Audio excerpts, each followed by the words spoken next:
मरकुस रचित सुसमाचार, पहला अध्याय। परमेश्वर के पुत्र यीशु मसीह के सुसमाचार का आरंभ। जैसे यशाया भविष्यद्वक्ता की पुस्तक में लिखा है कि देख, मैं अपने दूत को तेरे आगे भेजता हूं, जो तेरे लिए मार्ग सुधारेगा। जंगल में एक पुकारने वाले का शब्द सुनाई दे रहा है कि प्रभु का मार्ग तैयार करो और उसकी सड़कें सीधी करो। यूहन्ना आया जो जंगल में बपतिस्मा देता और पापों की क्षमा के लिए मन फिराव के बपतिस्मा का प्रचार करता था, और सारे यहूदिया देश के और यरूशलेम के सब रहने वाले निकलकर उसके पास गए और अपने पापों को मानकर यरदन नदी में उससे बपतिस्मा लिया। यूहन्ना ऊंट के रोम का वस्त्र पहने और अपनी कमर में चमड़े का पटका बांधे रहता था, और टिड्डियां और बन मधु खाया करता था, और यह प्रचार करता था कि मेरे बाद वह आने वाला है जो मुझसे शक्तिमान है। मैं इस योग्य नहीं कि झुककर उसके जूतों का बंध खोलूं।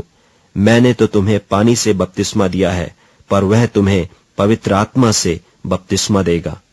उन दिनों में यीशु ने गलील के नासरत से आकर यरदन में यूहन्ना से बपतिस्मा लिया, और जब वह पानी से निकलकर ऊपर आया तो तुरंत उसने आकाश को खुलते और आत्मा को कबूतर की नाई अपने ऊपर उतरते देखा, और यह आकाशवाणी हुई कि तू मेरा प्रिय पुत्र है, तुझसे मैं प्रसन्न हूं।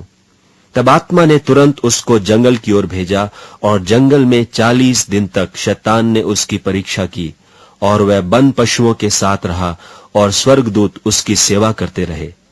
यूहन्ना के पकड़वाए जाने के बाद यीशु ने गलील में आकर परमेश्वर के राज्य का सुसमाचार प्रचार किया और कहा, समय पूरा हुआ है और परमेश्वर का राज निकट आ गया है। मन फिराओ और सुसमाचार पर विश्वास करो।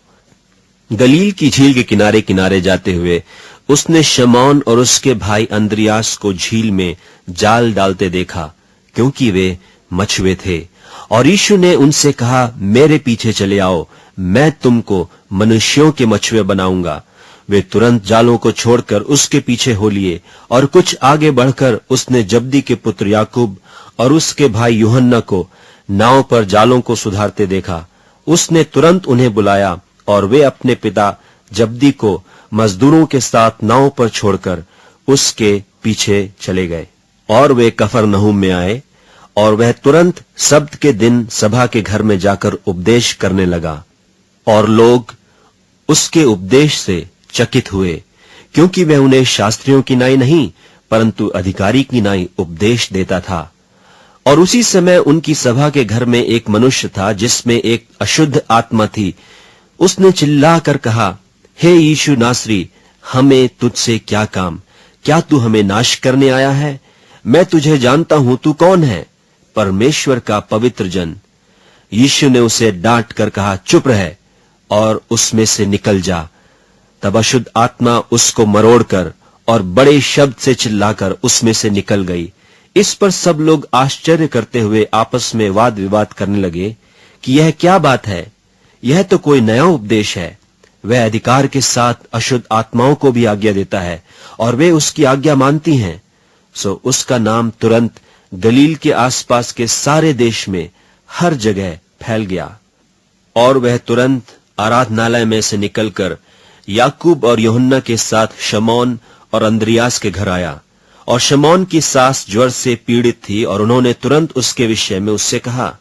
तब उसने पास जाकर उसका हाथ पकड़ के उसे उठाया, और उसका ज्वर उस पर से उतर गया, और वह उनकी सेवा टहल करने लगी। संध्या के समय जब सूर्य डूब गया तो लोग सब बीमारों को और उन्हें जिनमें दुष्टात्माएं थीं उसके पास लाए, और सारा नगर द्वार पर इकट्ठा हुआ। और उसने बहुतों को जो नाना प्रकार की बीमारियों से दुखी थे चंगा किया, और बहुत से दुष्टात्माओं को निकाला, और दुष्टात्माओं को बोलने न दिया, क्योंकि वे उसे पहचानती थीं। और भोर को दिन निकलने से बहुत पहले वह उठकर निकला और एक जंगली स्थान में गया और वहां प्रार्थना करने लगा। तब शमौन और उसके साथी उसकी खोज में गए। जब वह मिला तो उससे कहा कि सब लोग तुझे ढूंढ रहे हैं।